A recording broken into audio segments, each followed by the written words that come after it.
1837년에 영국에서 18살 된 자녀의 자매가 여왕이 됐습니다. 여왕이 됐어요. 그 자매가 여왕이 되어가지고 하나님 앞에 기도를 합니다. 하나님, 이 대영 제국을 잘 이끌 수 있게 하시고 이 나라를 인도해 주십시오. 또 이 나라에 어렵고 힘든 일들을 많이 판단을 해야 하는데 잘 판단할 수 있도록 용기와 지혜를 주십시오. 그렇게 하나님 앞에 기도했습니다. 마치 꼭 솔로몬 왕이 기도하는 것 같습니다. 그렇게 그 기도를 했어요. 그래서 64년 동안을 왕 노릇을 합니다. 대단한 거죠. 그래서 나라를 번영으로 이끌고 그렇게 쭉 갔어요. 그 사람이 누구냐면 빅토리아 여왕입니다. 빅토리아 여왕.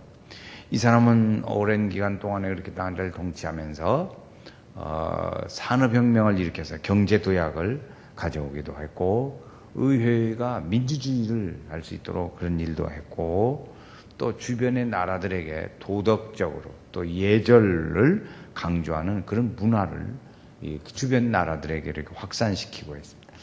그래서 하나님의 영광과 또 깨끗함이 지혜의 상징처럼 되어졌던 사람이 빅토리아 여왕입니다.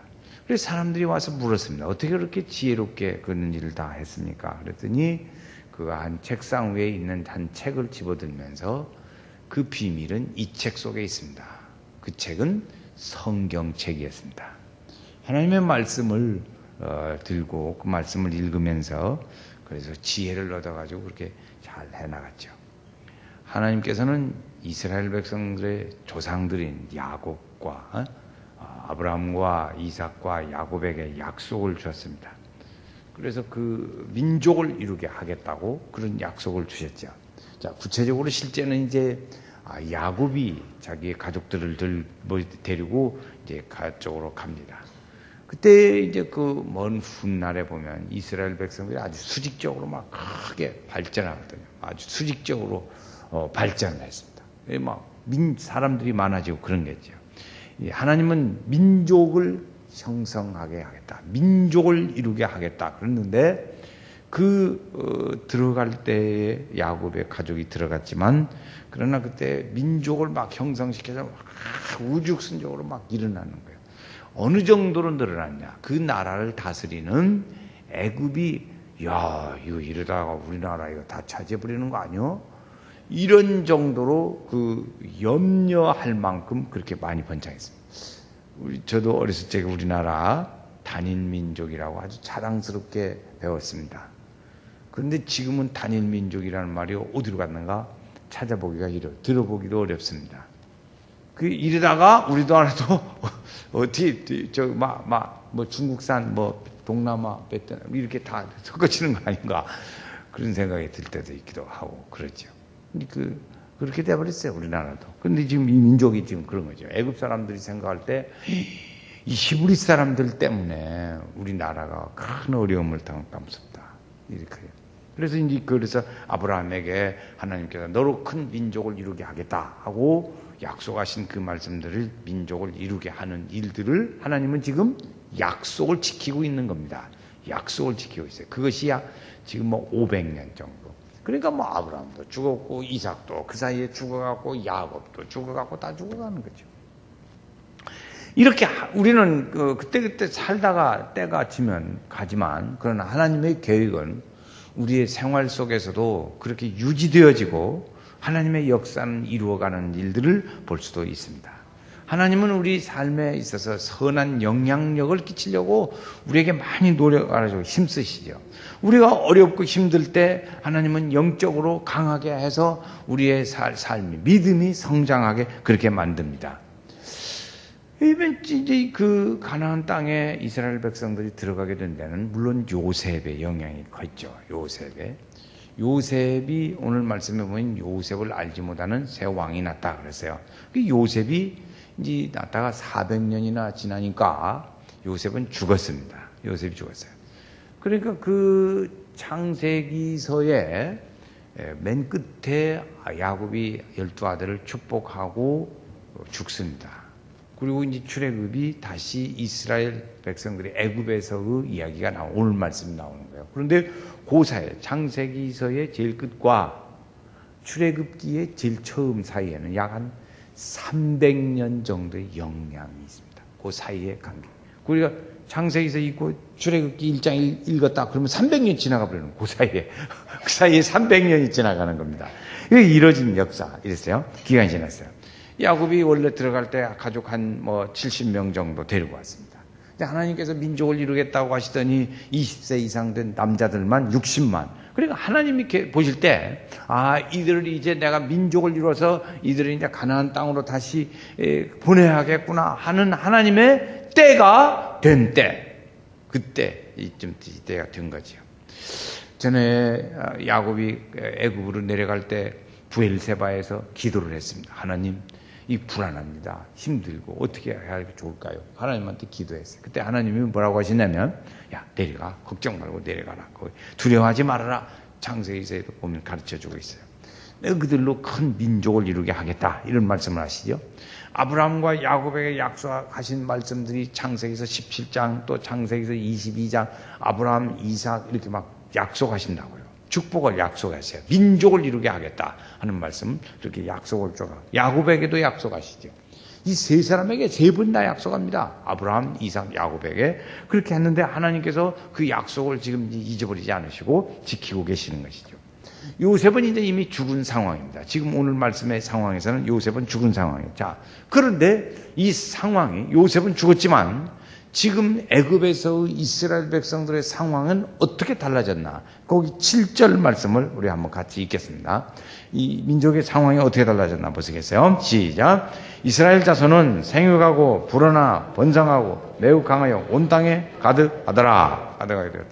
그랬어요. 생육하고 불어나고 번성하고 온 땅에 매우 강하여 온 땅에 가득하게 되었더라. 오늘 말씀에 온 땅에 가득하게 되었다. 이들이 아주 그 생존 본능력이 아주 강했습니다. 강했습니다. 이스라엘 민족을 향한 하나님의 계획이 성취되어져 가는 과정. 이것이 지금 오늘 7절 말씀에 이스라엘 백성들에게 약속하신 말씀이 이루어지는 그 모양입니다. 그 모양. 이건 다 전에 조상들에게 다 약속해 주셨죠. 그래서 이 야곱을 그 일들이 구체적으로 이루어지는 것은 야곱의 가족이 애굽에 들어감으로 인해서 야곱의 가문의 민족 공동체를 이루어가는 그 일들을 하나님은 이루어 가시는 거죠. 민족 공동체를 형성시키는 하나님의 일들은 진행이 되고 있는 겁니다. 그때 정착한 1세대나 2세대는 다 지나갔죠. 다 지나가고 이제 이스라엘 백성들이 놀랍게 번창하는 일만 남았습니다. 또 강권적인 역사가 가능한 일들이 일어났어요. 지금 그 이스라엘 백성들이 그 이제 히브리 민족이죠. 이때는 히브리 민족이 들어가 애굽에 가서 정착한 땅은 어디냐면 고센 땅입니다. 고센 땅, 고센 지역이 고센 지역. 거기 아주 물 좋고 농사짓기 좋은 곳. 그렇지. 그러니까 거기서 아주 많이 막 번창을 하게 된 거죠. 자연이 잘 먹고 그러고 사니까. 그런데 이제 문제가 어디가 있냐면 이 요셉을 알지 못하는 새 왕이 일어났다. 8절 말씀에 보면 새 왕이 일어났다. 그렇게 말합니다. 이제 세월이 가니까 그 맨 처음에는 힉소스족이라고 하는 이 왕조가 나라를 다스리고 있었어요. 그때 그 힉소스족이 나라를 다스리고 있을 때 요셉이 다스리던 때입니다. 요셉은 그러니까 어느 족 왕조 사람이냐면 힉소스족 속의 사람이에요. 왕조에 속한 사람이었어요. 그래서 그 다스릴 때 그 나라를 부강하게 하고 잘했습니다. 근데 그 시대가 이제 다 들어가고 세월이 상당히 가니까 요셉을 알지 못하는 새로운 왕이 나왔는데 그게 투트모스라는 왕조입니다. 투트모스라는 왕조가 나왔어요. 그러니까 앞에 새로 된 왕은 무슨 생각을 하냐면 앞에 왕조와는 좀 다른 일을 하고 싶어요. 다 그렇지 않아요? 다 장관들도 보면 나라도 그렇고 앞에 한 사람보다는 차별화해서 뭔가 다른 걸 하고 싶다고요. 그러니까 그런 일을 하고 싶은 생각이. 그러니까 자연히 요셉이 정책을 펼쳤던 그런 정책하고는 다른 정책을 피는 거야. 대통령도 그러고 우리나라도 자꾸 그러잖아요. 보면 한 5년 하면서 그냥 또 요란하게 하려고 막 다른 짓을 하려고 애를 써요. 그래서 다른 정책의 노선을 합니다. 그런데 자연히 이 나라가 염려가 생기게 되죠. 그 10절 말씀입니다. 10절. 그러니까 이 두트모스 왕이 나라를 다스리면서 이제 오랜 세월이 가니까 이거 염려가 생기게 됩니다. 염려가 생기게 돼. 다른 일을 하려고 보니까. 자, 10절 말씀이에요. 한번 또 읽어보겠어요. 시작. 자, 우리가 그들에게 대하여 지혜롭게 하자. 두렵건대 그들이 더 많게 되면 전쟁이 일어날 때 우리 대적과 합하여 우리와 싸우고 이 땅에서 나갈까 하노라. 그러면 그러지 이들이 말이죠. 꾀를 낸 것이 뭐냐면 지혜롭게 하자 하는 꾀를 냅니다. 지혜롭게 하자 하는 꾀. 지혜롭게 하자는 꾀를 내서 낸 것이 뭐냐면 이들이 만약에 전쟁을 했을 때 이들이 확 다 일어나 버리면 이 전쟁 적군하고 합해가지고 우리를 치면 우리는 보고 그들은 가버리면 우리는 일은 누가 다 하고 농사는 누가 짓냐 이런 거 걱정이 많이 된 거죠. 그래서 염려를 한 거죠. 그러니까 지혜롭게 하자는 것이 무엇이었냐? 그 결과는 지혜롭게 하자는 결과는 이러므로 이스라엘 이 백성들이 이렇게 번창하니까 이들을 인구 억제 정책을 쓰자 이것을 한 거죠. 인구 억제 정책. 그래서 백성들에게 그 지혜롭게 하자 해가지고 그 꾀를 낸 것이 뭐였냐면 백성들에게 위기의식을 심어주는 거예요. 위기의식. 독재 정치는 반드시 백성들에게 위기의식을 심어준다는 거예요. 우리나라 독재 때도 그렇죠. 언제든지 뭐 가만히 있는 북한은 막 한다고 막 금방 쳐들을 것 같이 막 위기의식을 대. 그러지요. 그걸 미끼로 삼아. 이게 장권을 잡은 사람들의 특징이라고. 이때도 이불이 민족이 막 일어나서 우리 다 뒤집어지면 큰일 난다. 이들이 막 적군하고 싸우면 붙어가지고 싸우면 우리한테 총불이 거꾸로 대르면 큰일 난다. 이렇게 막 위기의식을 많이 뭐라는 것이죠. 그래서 애굽 민족으로 하여금 이스라엘 이 히브리 민족에 대해서 막 아주 민족 증오심과 민족 감정을 막 일어나게 그렇게 많이 있었어요. 그러니까 이들을 탄압하기에 합리적으로 만드는 거죠. 이 히브리 민족을 탄압하는데 애굽 백성들이 볼 때 당연한 거예요. 왜? 그렇게 다 합리화를 해놨으니까 정당화하는 거죠. 그래서 그들의 고통을 주어서 이 히브리 민족이 인구가 많이 늘어나지 못하게 그렇게 한 거죠. 또 거기에는 물론 이스라엘 백성들을 통해서 노동력을 확보하고자 하는 그런 목적도 있죠. 그리고 뭐 노예로 쓰니까 뭐 인건비 적게 주고 얼마나 좋아요. 그러니까 그때 그래가지고 준 것이 뭐냐면 감독을 세웠습니다. 감독을 세워서 막 또 두 번째 정책은 뭐냐면 무거운 짐을 많이 주어서 백성들로 하여금 막 피곤하게 힘들게 그렇게 만들었습니다. 이렇게 했죠. 이런 일들로 그들이 지혜롭게 하자고 해서 한 것이 그거였습니다. 애굽 백성들은 이스라엘 백성들은 지금 어렵고 애굽 백성들의 반응은 어때요? 기분이 좋지요. 이들 막 더 탄압하고 재밌어요. 이 탄압 정책을 세웠어요. 그러나 하나님의 역사는 지금 우리가 보고자 하는 것은 여기서 이런 사건이 아니고 하나님의 의도가 어떻게 가냐 이것을 보고자 하는 거예요. 하나님의 의도가.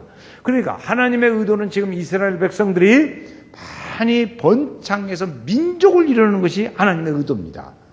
그러니까 이 백성들이 아무리 억압을 주어도 억압을 줄수록 더 번창하는 거예요. 이게 하나님의 역사를 이루어져. 그들이 지혜롭게 하자고 해가지고 했던 그 일들이 하나님의 의도를 막지 못했어요. 하나님의 의도를 막지 못했어요. 이렇게 되는 거죠. 이스라엘의 번성은 아주 하나님의 계획에 의해서 막 번창하는 거니까 하나님의 계획은 성취되어지고 이 사람들은 그랬지만 그것이 하나님의 계획을 이기지 못하다. 아무리 탄압을 하고 방해를 해도 번성하는 모습을 보고 그들에게는 오히려 불안한 마음만 더 오게 되는 거지요. 애굽은 이 힘든 일들을 많이 시켰습니다. 창고를 짓고 그리고 뭐 수로 공사를 짓고 수로를 만드는 공사를 하고 창고를 짓고 이런 일들을 많이 했어요. 그러나 어떻게든지 해서 그래서 불안을 해소해 보려고 했습니다. 그러나 이 하나님의 역사에 개입해서 이스라엘 백성들을 돕고 그리고 가나안 땅으로 인도해야 할 때가 되어져 간다고 하는 하나님의 계획의 때가 가까운 것은 막을 수가 없었어요. 하나님은 겨우 70명의 가족을 이끌고 들어갔지만 이 장정만 60만, 그러면 약 200만, 전라북도 인구보다 많아요. 그 많은 민족을 형성이 되는 때에서 이제는 이들이 민족이 되어졌다. 이제 가야 할 때가 됐다. 어디로? 가나안 땅으로 가야 할 때가 됐다는 하나님의 계획을 이루고, 그리고 이스라엘 백성들의 입장에서는 출애굽을 해야 할 때가 되어져 왔다 하는 이 시간만 되어진 거예요. 그래서 다른 건 막을 수가 없었어요. 막을 수가 없어요. 하나님의 부흥으로 인해서, 하나님의 역사하심으로 인해서 번성하고 하는 일들을 우리는 이따금씩 봅니다. 하나님은 야곱의 가족을 애굽으로 이주시킨 후에 번성하고 성장하는 복을 주어서 민족이 되게 만들었어요. 이제 민족이 됐어요. 애굽이라고 하는 것은 이스라엘 민족으로 볼 때는 이게 아기가 잉태해서 태어나는 요람과 같은 것이에요. 다른 의미에 과학적으로 요즘에 현대 용어를 쓴다면 인큐베이터와 같은 것이 거기서 자라났어요. 그것이 애굽이에요. 이스라엘 백성들이 민족을 이루는 곳을 만들어진 곳, 그것이 애굽입니다. 애굽. 그래서 강한 민족으로 성장했죠. 그래서 이스라엘 백성들이 급격하게 이렇게 하나님의 계획에 의해서 급격하게 번성하는 그 모습을 성경은 이렇게 표현하고 있습니다. 여러 가지로 표현해요. 생육한다 하는 말씀도 표현해요. 불어나고 생육하고, 거기 이제 7절 말씀에 보면 거기 이렇게 표현했어요. 생육하고 불어나고 번성하고 강하고 온 땅에 가득하더라. 이랬어요. 이렇게 막 부흥하는 표현을 했습니다. 하나님이 역사에서 이렇게 부흥하는 일들은 막을 수가 없었던 거지요. 이런 부흥의 일들은 우리 개인에게도 일어날 수도 있고, 오늘 우리 가정에도, 우리 사회에도, 도시에도, 국가에도 이런 번창하는 일들은 일어날 수도 있습니다. 이런 부흥하는 일들은 우리도 볼 수 있는 것은 하나님 안에서 누릴 수 있는 큰 축복의 일들이지요. 제가 볼 때 부모님부터 아들, 딸, 아버지, 어머니, 아들, 딸, 그 다음에 손자, 이렇게 해서 번창한 가족이 우리 교회에서는 우리 교회가 우리 집이 제일 많은 것 같더라고. 내가 150, 아버지 어머니한테서 153명이 늘어났어요. 지금 여러분 가족 한번 대충 세보세요. 우리 집은 153명이 늘어났어. 저희 처가도 8남매요. 8남매인데 그래도 153명에는 반절 조금 넘어. 한 80 몇 명쯤 돼요. 우리는 153명이에요. 그 집 8남매가 나도 그렇더라고. 그래서 내가 우리 교회에서 하여튼 형제도 많지만 형제는 공동 1등. 번성한 것은 그냥 단연코 1등. 단연코 1등. 저희는 제 가족도 형제도 많고 번성했고, 처가도 보면 형제도 많고 번성해. 그런데 처갓집은 깨미 안 되게 번성이 이렇게 많더라고. 153명 되는 집 한번 조용히 언제 나보고 얘기해 보세요. 얼마나, 여러분 말이 153명이지 여러분 가정을 한번 생각해 보세요.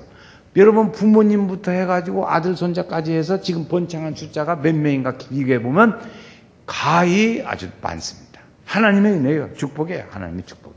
그래서 이제 보면은 하박국서 3장 2절 말씀해 보니까 이렇게 표현했어요. 여호와여, 내가 주께 대한 소문을 듣고 놀랐나이다. 여호와여, 주는 주의 일을 이 수년 내에 부흥케 하소서. 정말로 이스라엘 백성들이 그렇게 해서 부흥하게 일어났습니다. 그런데 우리도 하나님의 말씀을 순종하고 그 말씀대로 살아가려고 할 때 반대와 고난에 부딪힐 때도 있지요. 신앙적으로 어떻게 이것들을 이해하고 받아들이냐 하는 것이 문제지요. 이스라엘 민족의 급속한 증가는 애굽에 물론 상당한 위협이 되어졌다는 말씀을 지금까지 드렸습니다. 교회가 부흥하면 이 세상이 긴장하게 됩니다. 우리 믿음의 사람이, 우리가 직장에서나 어디서든지 믿음의 사람으로 하나님의 뜻을 따라 살려고 최선을 다해 살면 주변의 사람들이, 불신하는 사람들이 감당을 못합니다. 감당을 못해. 그래서 세상이 감당 못할 사람이라 되었죠. 하나님의 사람들이 하나님 앞에 올바른 신앙을 가지기 시작하면 이 세상이 방해하려고 아무리 해도 안 돼요. 그러니까 압력을 가해요. 여러 가지 압력을 가해요. 하나님의 뜻을 실행하려고 하면 뭐든지 하나님의 뜻대로 살고 그 믿음으로 살아가려고 하면 무엇이든지 어쨌든 간에 늘 방해가 있어요. 방해가 있고 어려움도 만나게 됩니다. 하나님의 선을 수용할 수 없는 악의 구조가 이 사회에는 있기 때문에 그렇습니다.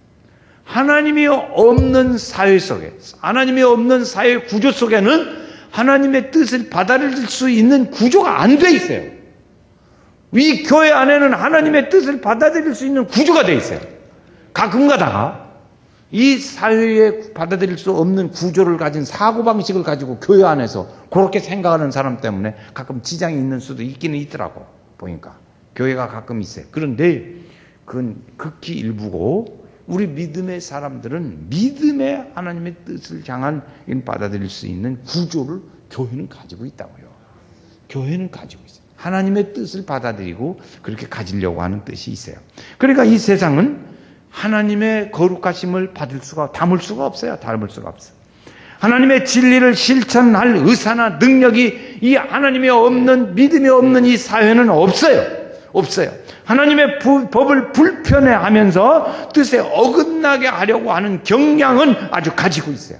이 사회는 그렇게 가지고 있어요. 그러나 교회가 그 일을 많이 감당해야 돼요. 교회는 하나님의 뜻을 가지려고 하는 구조와 그 경향을, 뜻을 실현해 가려고 하는 구조로 되어 있어요. 그런 경향으로 가득 차요. 이런 생각이 우리 믿음의 사람들에게는 가득히 차 있어야 돼요. 믿음의 사람은 하나님의 뜻을 실행하고 그 뜻을 이루어가려고 하는 그 생각하는 사고 구조가 가지고 있어야 돼요. 이것이 믿음의 사람이에요.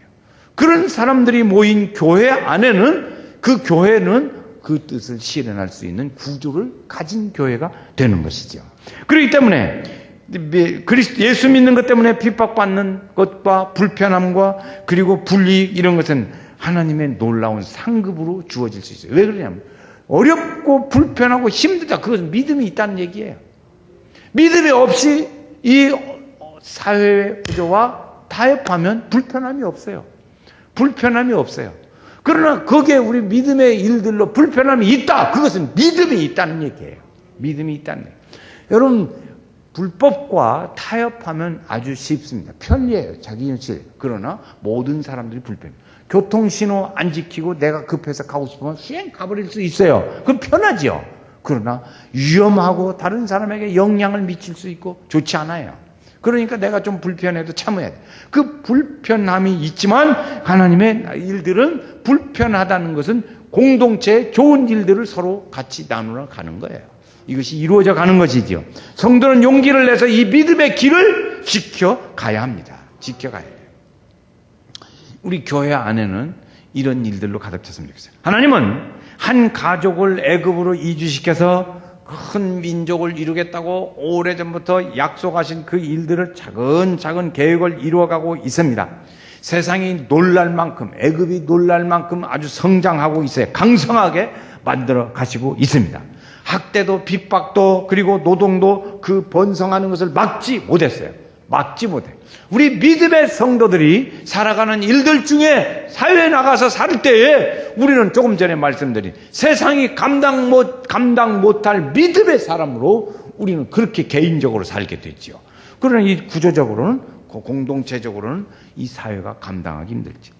하나님께 붙들려 쓰임받는 이 사람들의 삶에는 강력한 하나님의 은혜의 역사가 나타나게 됩니다.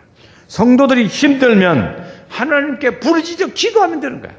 쉬워요. 우리 믿음의 사람들에게는 기도하는 일들을 만들어주세요. 그래서 놀라운 번성과 그리고 성장이 이루어지도록 하나님께서 축복하십니다. 성도는 이 하나님의 약속이 실현될 것을 믿고 하나님 은혜 안에 늘 머물러 있어야 합니다. 불편하다고 해서 하나님 은혜 밖으로 나가면 그건 좋은 것 같지만 결과는 좋지를 않습니다. 지금 오늘 우리 우리 교회는 지금 금년에 이제부터 추석도 지났고 3가지를 크게 이루어가려고. 장로님들과 안수집사님, 권사님들, 지역장들을 통해서 지역의 목양 사역을 우리 교회는 잘 이루어가려고 그래요. 지역장님들 여러분 목양 사역을 잘 감당하시기 바랍니다. 안수집사님들도 어제 오라고 하니까 안 오신 분들은 사정이 있어서 못 오셨지만 들으셨어요. 목양 사역을, 안수집사님들은 자기 목양 사역을 잘 감당하시기 바랍니다. 장로님들을 중심으로 해서 벨트로 묶어진 한 단위들이 잘해서 행복한 교회, 좋은 교회, 행복한 성도의 삶을 살아가야 합니다. 좋은 교회, 행복한 성도. 우리 교회 내가 만든 표예요. 그냥 내가 만들었어, 표. 좋은 교회, 행복한 성도. 두 번만 해보겠어요? 시작. 좋은 교회, 행복한 성도. 좋은 교회, 행복한 성도. 좋지요? 괜찮지요? 이거 자꾸 외치면 행복해져요. 그걸 외치면 기분 나빠지면 안 돼요. 기분 나쁠 수가 없어. 좋은 교회, 행복한 성도. 그러려면 그 일의 최전방에 서 있는 사람이 누구냐? 그러면 안수집사 권사님들이요. 지역. 그래서 그걸 잘 성도들을 섬기고 살펴야 돼요. 최전방에는 구역장님들이 있지. 구역의 인도자, 구역장들이 계시고, 또 이제 그 다음번에는 지역장님들이 계시고, 그 다음번에는 장로님들이 계시고, 이렇게 해서 우리가 이걸 잘 섬겨서 첫 번째 일들을 잘 하려고 해요. 두 번째 일들은 지금 우리 교회가 진행하고 있는 불꽃기도예요. 불꽃기도. 이 일을 앞에 일들을 잘 진행해 가려고 하면 어디서 힘을 얻느냐면 이 불꽃기도를 통해서 힘이 얻어져야 합니다. 이 불꽃기도가 번져가는데 지금 보면 아직 좀 번쩍하는데 힘을 좀 이제부터 쓰세요. 지금까지는 이제 설 명절 진행이라고 안 썼다 쳐. 그래. 거기까지 다 이해를 해요. 이제부터는 이제 열심히 우리가 번져가는 일에 힘써야 돼. 불 번져가면 안 하면 다 타버려. 다 없어져 버려. 그래 우리가 번져가지 않으면 자기에게서 그치고 죽어버려요. 불이 번져가야 돼요. 기도의 불은 번져가야 하는데 자기가 번져가지 못하고 있다면 안 되지요. 하나의 시작에서부터 8개 조가 번져가는 조도 있는가 하면 그냥 자기 조에서 혼자 불태워버리고 있어요. 불태우면 없어져 버리지. 불태우지 말고 번져가야 될 줄로 합니다. 우리 교회는 기도의 불꽃이 펴졌어. 하나님의 내 역사를 이루어가고 이런 목양의 일들이 우리 교회에 잘 원활하게 이루어지는 좋은 교회, 행복한 성도. 이게 돼야 돼요. 세 번째 일들은 뭐냐면 새벽 영성을 일으켜 가야 합니다. 새벽 영성을 일으키려고 합니다. 믿음을 실천해가는 이 앞에 두 가지 일들을 실천해가는 구체적인 일들이 뭐냐? 좀 더 점점 좁혀가서 새벽 영성을 깨우자는 거예요. 여러분 우리 교회에서 선택되어진 권사님만, 그 외에 다른 분들도 또 여러분 계시지만 우리 교회에 선택되어진 권사님만 60명, 안수집사님 25명, 전부에 26명, 86명이에요. 그 사람들만 새벽기도에 잘, 거기다 장로님들까지 합하면 90명이 넘어요. 그 사람들만 새벽기도에 잘 나오면 새벽기도에 100명 되는 간판. 여러분 우리가 평상시에 이번에 목표가 뭐냐면 평상시에 그냥 보통의 평상시에 100명의 새벽기도인들이 출석하는 거예요.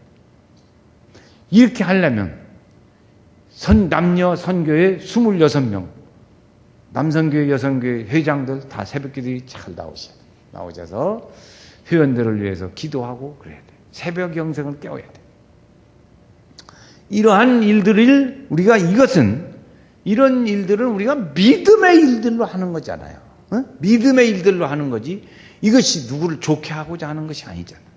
그리고 우리가 믿음의 일, 신앙적인 일들로 이렇게 기도하고 작정하고 가는 일들은 그것은 곧 우리의 하나님께 영광이고 우리 개인 성도에게도 은혜와 축복이 되어지는 일들이고 교회 공동체는 하나님의 뜻을 이루어가는 구조로 만드는 거예요. 앞에 말씀드린 바와 같이 교회 구조가 그렇게 돼야 된다고요. 성도의 생각의 구조가 교회의 조직적인 구조가 이 구조가 돼요. 세상의 구조는 하나님의 뜻을 실현하고 받아들이는 일들의 구조가 안 돼 있어요. 거절하는 구조만 돼 있다고요. 그러나 우리는 이 받아들이고 모시고 그 뜻을 실현하려는 구조를 이루어가는 것이 믿음의 공동체의 일들입니다. 이 일로 가득 찬 사람들이 되어야 돼요.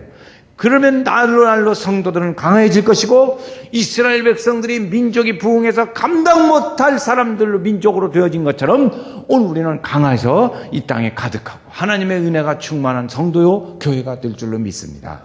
이런 공동체의 목표를 향해서 우리 교회가 이제부터 쫙 달려가야 돼. 마라톤 달려가듯이 달려가야 돼. 달려가는 믿음의 삶을 살아야 돼.